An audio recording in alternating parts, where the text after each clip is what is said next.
Hello friends, எல்லாருக்கும் வணக்கம். வீடையும் கிச்சனையும் நாம் க்ளீன் பண்ணணும்னு நினச்சோன்னாலே போதும். நமக்கு எங்கே ஸ்டார்ட் பண்ணணும், எப்படி முடிக்கணும் அப்படின்றது கொஞ்சம் குழப்பமாக இருக்கும். ஒரு சில வேலைகளை நம்ம செஞ்சு வச்சுட்டு நம்ம வேலையை ஸ்டார்ட் பண்ணோன்னா நம்மளோட வேலையும் சீக்கிரம் முடிச்சிடலாம், கிச்சனில் குக்கிங்கையும் சீக்கிரம் முடிச்சிடலாம், குழந்தைங்களையும் நம்ம பார்த்துக்க முடியும். ஒரு சில விஷயங்களை நம்ம ஃபாலோ பண்ணால் போதும். அந்த விஷயங்களை நான் உங்கள் கூட இன்றைக்கி ஷேர் பண்ணிக்கிறேன்.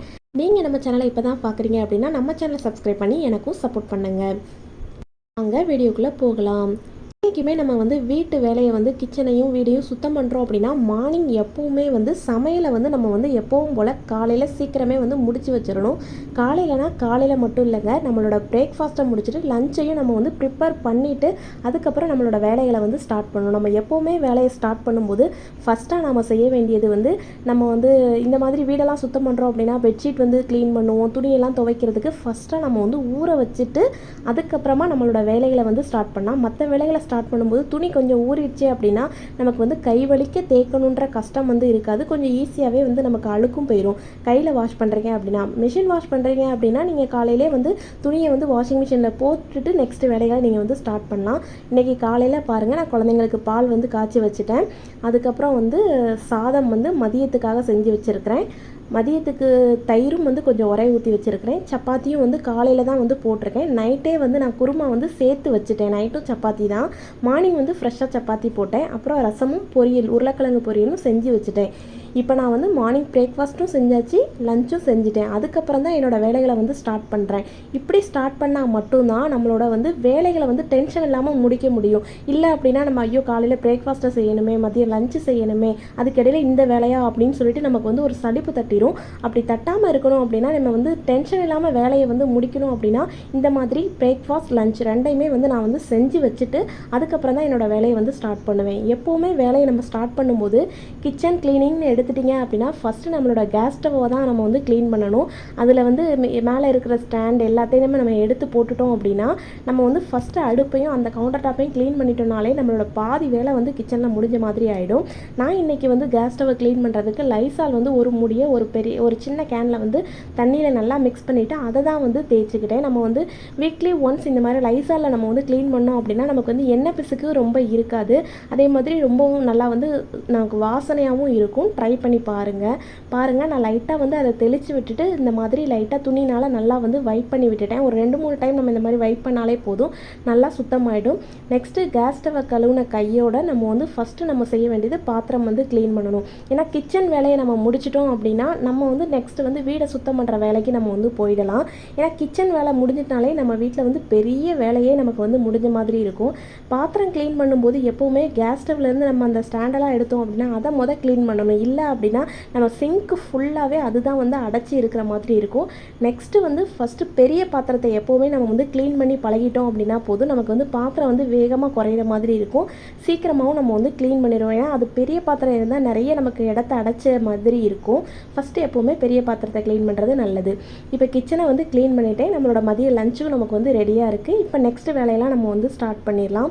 நெக்ஸ்ட்டு கிச்சன் க்ளீன் பண்ண கையோடு நம்ம வீடு பெருக்கணும். வீடு பெருக்கிறதுக்கு முன்னாடி நம்ம அங்கங்கே கலைஞ்சி கிடக்கிற பெட்ஷீட்டு, அங்கங்கே ஏதாவது பாத்திரம் இந்த மாதிரிலாம் இருந்தால் அதோட இடத்துல நம்ம எடுத்து வச்சிடணும்.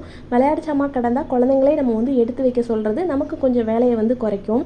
பெட்ரூம் நீட்டாக இருக்கணும் அப்படின்னா நம்ம செய்ய வேண்டியது ஒன்றே ஒன்று தான், பெரிய வேலையெல்லாம் இல்லை. நம்ம இந்த மாதிரி பெட்ஷீட்டை நீட்டாக நம்ம விரித்து விட்டுட்டோம்னாலே போதும். நமக்கு வீடு பெருக்கலைனா கூட அந்த வீடு நீட்டாக இருக்கிற மாதிரி தோணும். எனக்கு வீடு மாஃப் போட போகிறதில்ல. நான் நல்லா தண்ணி ஊற்றி அலசி விட போகிறேன். அதனால் வீடை ஃபுல்லாக கொஞ்சம் கூட தூசி இல்லாமல் நல்லா எல்லாருமே இந்த மாதிரி நான் நீட்டாக பெருக்குமாறு தூத்து எடுத்துக்கிட்டேன்.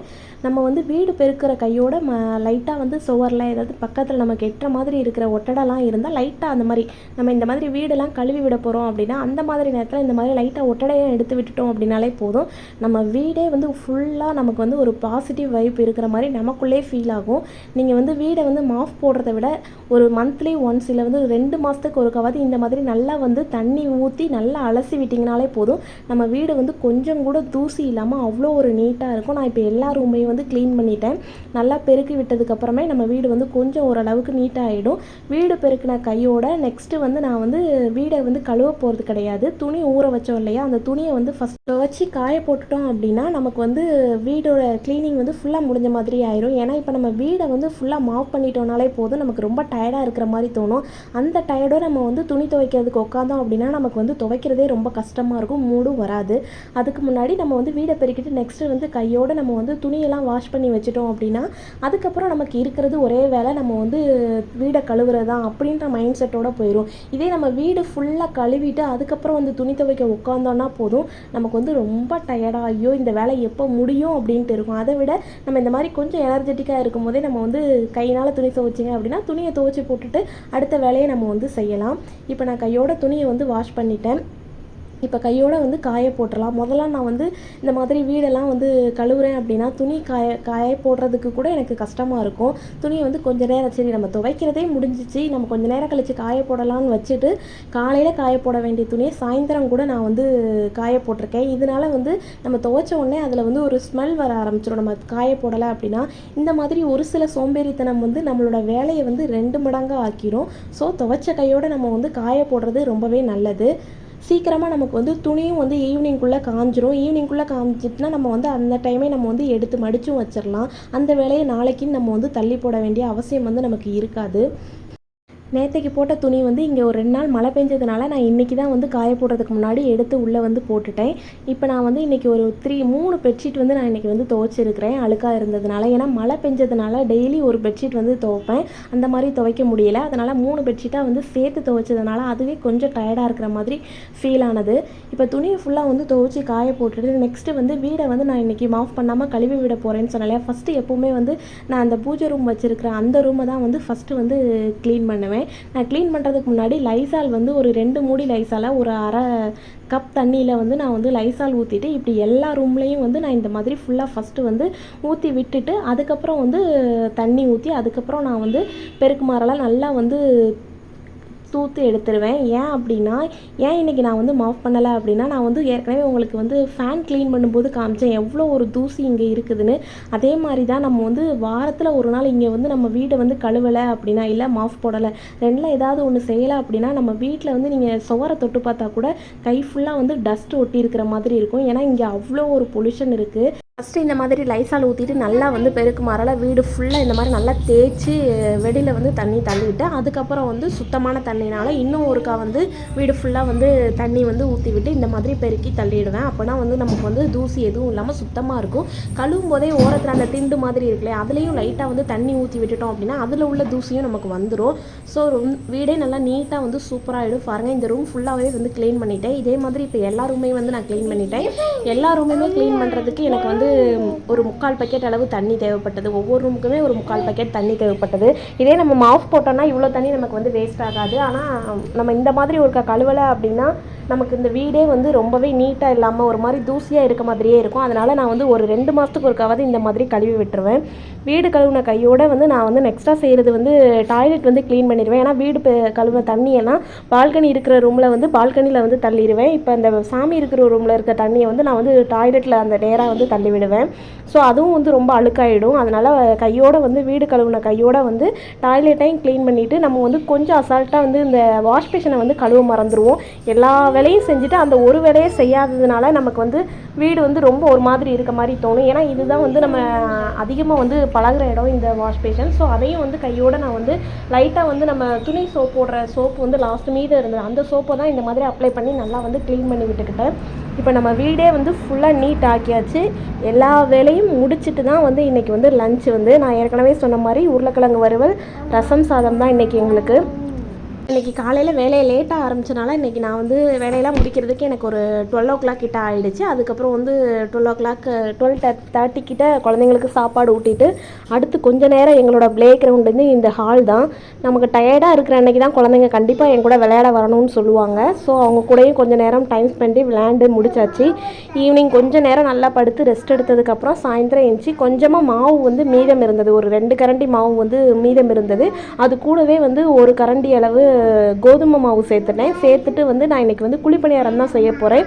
நான் ஏற்கனவே சொன்ன மாதிரி கருப்பட்டி இந்த மாதிரி பவுடராக அரைச்சி வச்சுருக்கேன் இல்லையா, இப்படி கருப்பட்டி பவுடராக இருக்கனால நமக்கு வந்து சோம்பேறித்தனம் இல்லாமல் டக்குன்னு எடுத்தமா கலந்தமா ஒரு பணியாரம் சுட்டமாக நம்மளோட வேலை முடிஞ்சிடும். இது செய்கிறதுக்கு வந்து ஒரு 5 நிமிஷமே நமக்கு வந்து அதிகம் தான். இந்த மாதிரி நல்லா கரெக்டான கன்சிஸ்டன்சியில் மிக்ஸ் பண்ணிக்கிட்டேன்.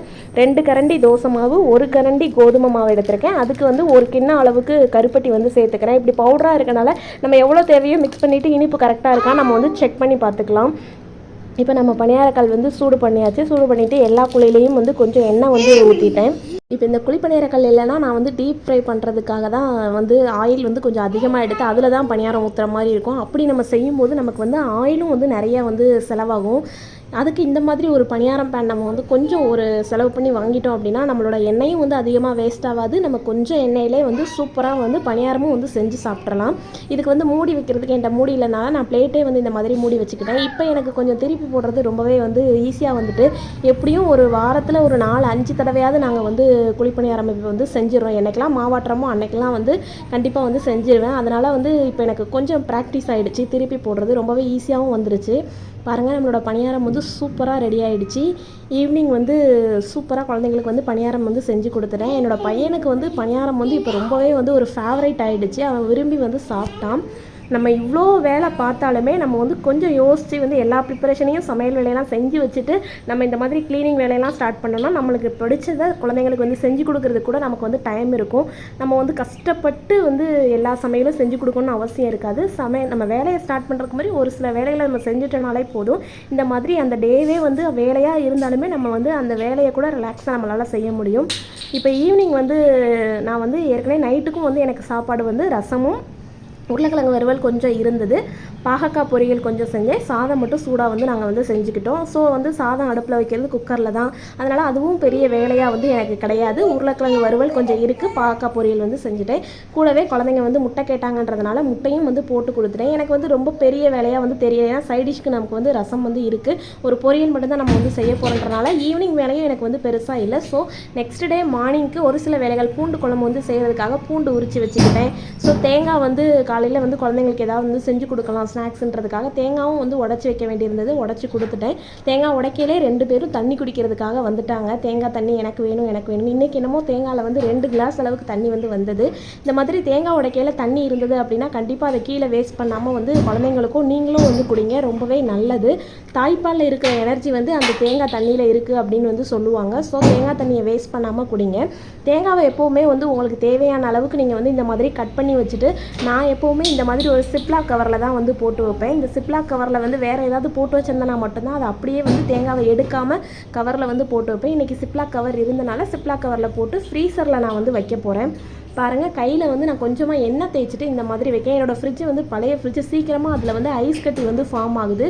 ஸோ இந்த மாதிரி நம்ம ஏதாவது வச்சோம் அப்படின்னா எடுக்கிறதுக்கு வந்து டைட்டாக இருக்குது, வரமாட்டேங்குது. ஸோ இந்த மாதிரி லைட்டாக ஆயில் அப்ளை பண்ணி வச்சுட்டு நம்ம ஃப்ரீசரில் வச்சோம்னா அந்த பாக்கெட் நம்ம எடுத்தோம் அப்படின்னா ஈஸியாக நம்ம கையில் வந்து வந்துடும். ட்ரை பண்ணி பாருங்கள். நெக்ஸ்ட்டு மார்னிங் வந்து பூண்டு குழம்பு வைக்கிறதுக்காக புளியும் வந்து ஊற வச்சுட்டேன். இப்போ நாளைக்கு மார்னிங் செய்கிறதுக்கும் நம்ம வந்து எல்லா வேலையும் முடிச்சு வச்சாச்சு. ரொம்பவே ஈஸியாக வேலை முடிஞ்சிடும்.